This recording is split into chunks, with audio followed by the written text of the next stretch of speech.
السلام عليكم ورحمة الله وبركاته. اليوم جبت لكم وصفة سهلة تاع فطائر المقلاة، ديروا لها حفظ لرمضان، تسحقوها، سهلة اقتصادية وسريعة. اذا عندنا الحشو اختياري، انا درت شكشوكة نورمال في الحشو، بصل، طوماطيس، فلفلة وشوية تاع ثوم. هنا نبداو قبل بالبصل والفلفلة والثوم، نديروهم كاع يدبالوا في رحبة كما راكم تشوفوا هكا.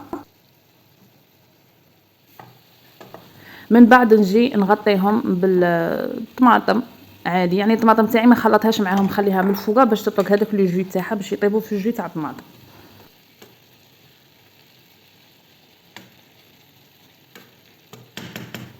من بعد نغطيهم ونخليهم يطيبوا على نار متوسطه. هنا نروح نوجد العجين تاعي، ساهل، فيه 2 كيلات فرينه، انا درت هاد الكيله كبيره. 4 مغرف كبيره خميره الخبز، نص مغرف كبيره ملح، 2 مغارف كبار سكر، 2 مغارف كبار زيت والزعتر. انتم تقدروا ديروا اعشاب عطريه اللي بغيتو.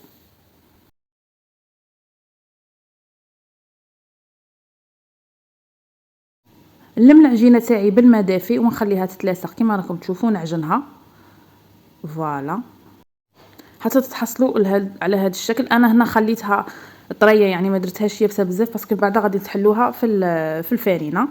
هنا قطعتها، انا درت 8 حصص كما راكم تشوفوا. نتوما تقدروا ديروا كتر، تقدروا ديروا قل، على حسب الحجم اللي راكم باغيينه نتوما وعلى حسب المقله اللي طيبوا فيها. فوالا هنا نغطيهم نخليهم يرتاحوا شويه. في هذا الوقت تكون لاصوص تاعنا طابت كما راكم تشوفوا. نحلوا عليها ونخلوها تنشف شويه. من بعد اللي نخلوها تبرد، نجي هنايا نرش البلون تاعي بالفرينه، نحط العجينه تاعي ونحلها رقيقه كما راكم تشوفوا. فوالا نجي هنا نعمرها بالحشو تاعي، ما نكثرش بزاف الحشو باش ما تتقطعليش العجينه. والحشو طبعا اختياري، انا هنا درت حاجه اقتصاديه يعني تقدروا كاع ديروها. اذا هنا باش نبلعها نجي ندير شويه تاع ما في لي بوردور تاع العجينه.